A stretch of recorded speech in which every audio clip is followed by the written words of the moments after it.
Pick one. I really did. Hang on. I really did. I think now it's really weird. I wonder what they would have done with the original series now. Those fight scenes, think about it. Those fight scenes, even the space fight scenes. Could you imagine what they would be like in today's market? That's bad thinking because that's what Lucas did already. So don't even think about it. It's fine the way it is. Absolutely. Folks, if you haven't heard, this is the Fanatics and the Fan live at the Branson Imax. At the Star Wars premiere weekend. It's a Star Wars Christmas. Oh, yeah. Just so amazing. Not Star Wars special, though. No. Folks, if you didn't realize it, IMAX is doing Star Wars all day, all night. Visioncon's out here. The artist David Faught. The artist Adam. What are you drawing over there, Adam? I am drawing Darth Vader. Actually, it's Deadpool in Darth Vader's outfit. So, Avant Art, the guys who do Devil's Pull, they're here. Alien Graphics. Alien Graphics is here. There's a Wookiee. There's a 7 foot tall Wookiee floating around here. And an Ewok. And an Ewok. And an Ewok. And not 7 foot tall Ewok. There'll be there's a Boba Fett and a is it Darth Vader. there's Darth Vader. Darth Vader, a Boba Fett, and then the son. Well, no, those are actually just Mandalorians. Technically, I mean they're neither. No, he's a bad stormtrooper and a regular stormtrooper. Although he does not fit the stormtrooper height. And is it not crazy that we live in a world where there are people that know the actual rules and regulations to be a stormtrooper down to the last detail? It's crazy that they have stormtroopers from different movies. They have different actual guidelines for each of the movies. You and I don't know the difference between Return of the Jedi and other than I've seen a few helmet changes. Like the dudes in the red, they look like they could be in the movie Dune. What would they?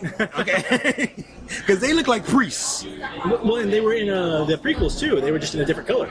So I don't. Somebody can't make up their mind. Yeah. Well, no, it's Lucas trying to show as much from the original in the prequels. That's all it was. Lucas is like, okay, this was here, so where am I going to put this here? Nope, here they come. Oh, here's the end of the first showing. Here's the end of the first showing, and actually, we're going to cut away to another clip. Okay. That we have of me and Keith and Sandy talking about this upcoming week. Folks, you're listening to the Branson Imax Star Wars premiere version of Fanatics and the Fan. Yo!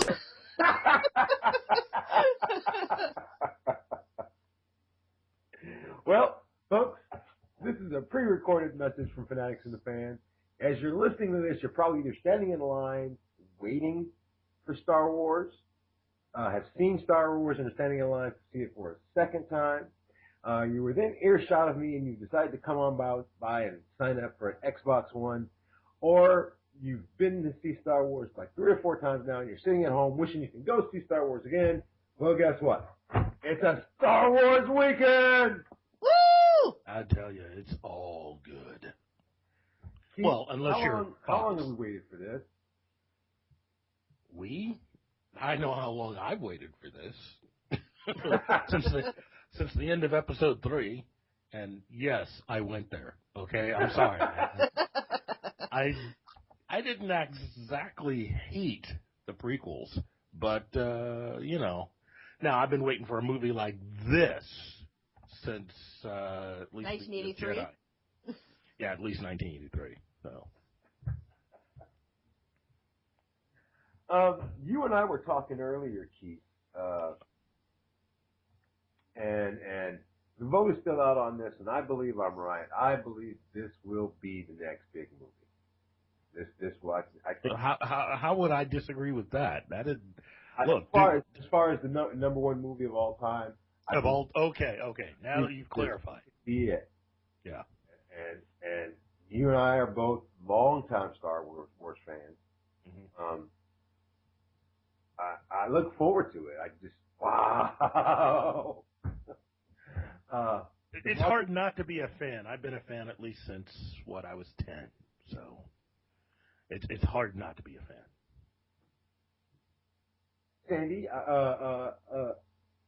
with all the females in your house, are you ladies ready to see some Star Wars? Are you ready for your Star Wars Christmas? We are ready for our Star Wars Christmas. We have the Star Wars wrapping paper. We are going all out this year. Wow. Yeah. That is all out. We just need some TIE fighters on the tree.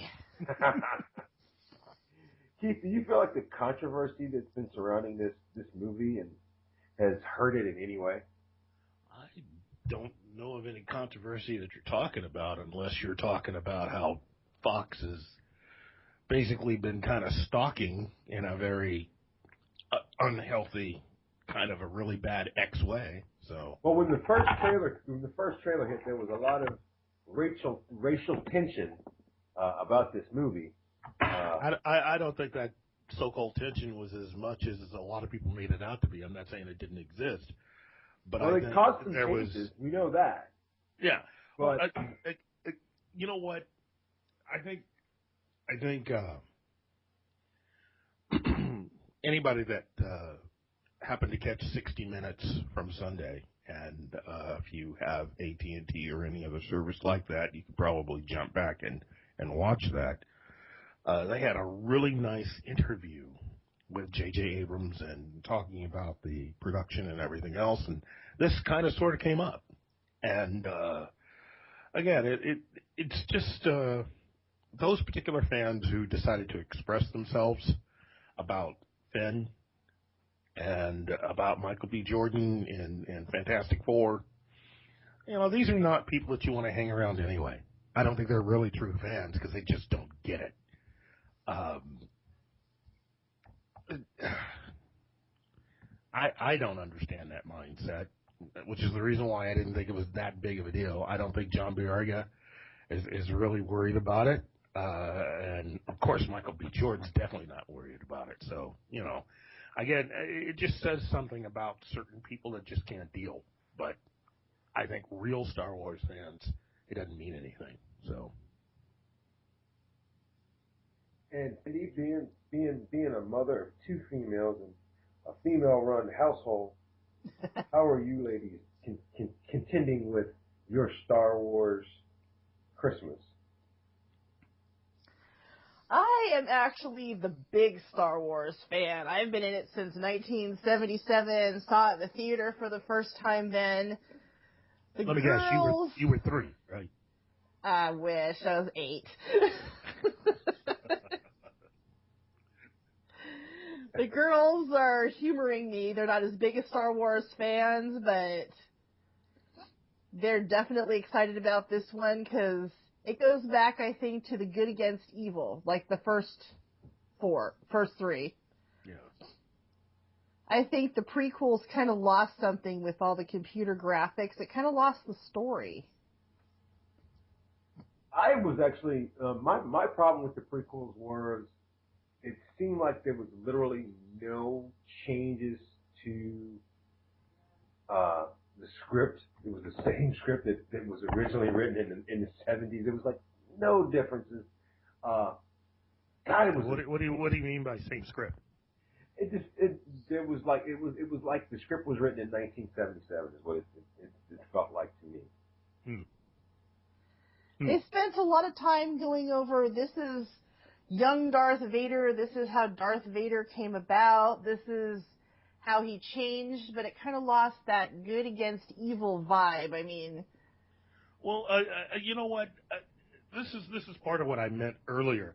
I don't really have the same kind of disdain for the prequels.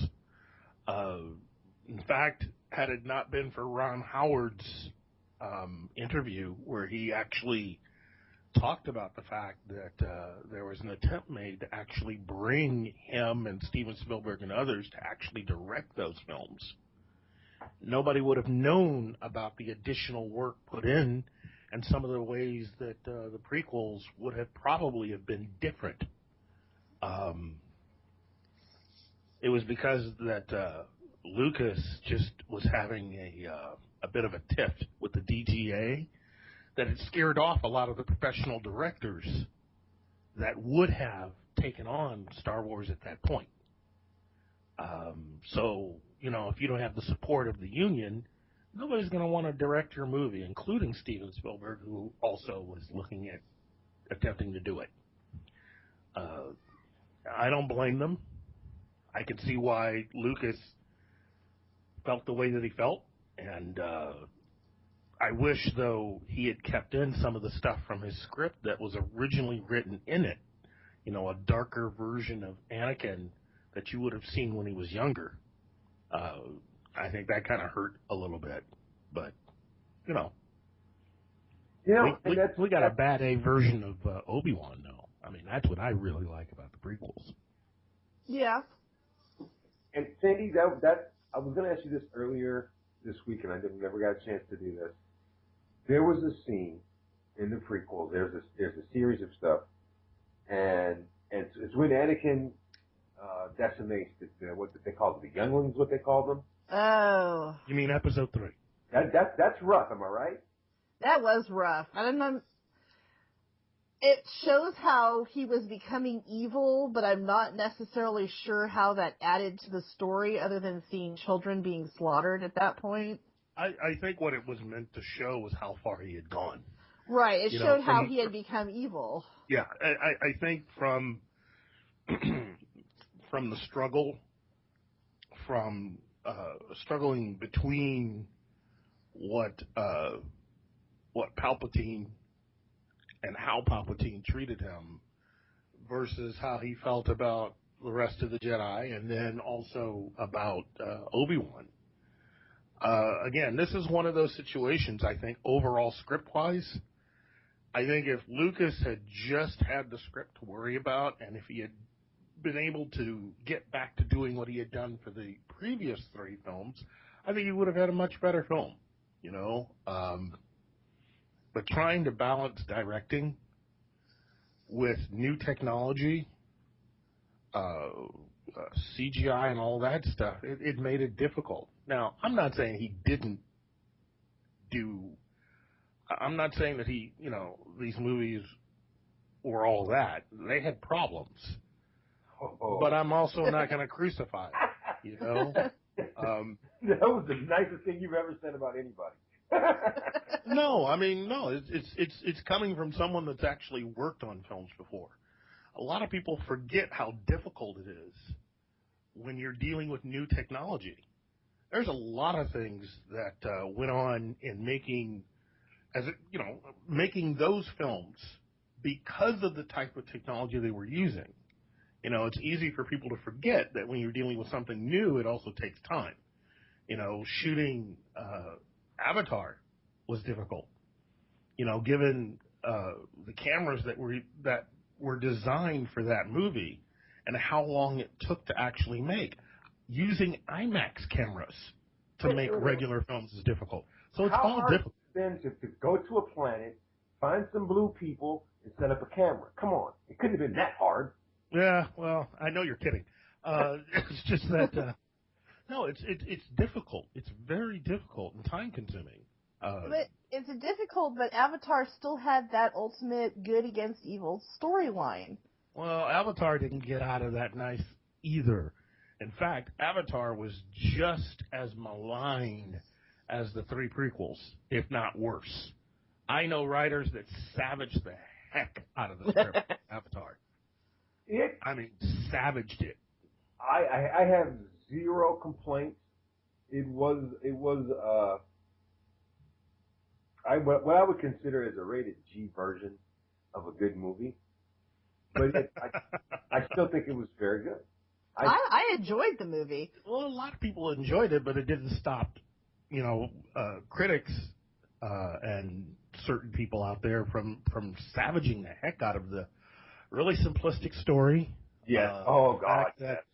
The fact that it, you're telling the story about a native people that are being decimated, and it's the old, chestnut of making sure that one of the people that are decimating them turn out to be the good guy. Yeah. The story of the quote unquote white guy that goes native. That was one of the complaints. It was Dances with Wolves with blue people, basically. Dances wasn't the first to use that. That's But one I of mean, the most more iconic, and that actually leads me to my next question. To me, this is the most important question to ask ourselves this weekend.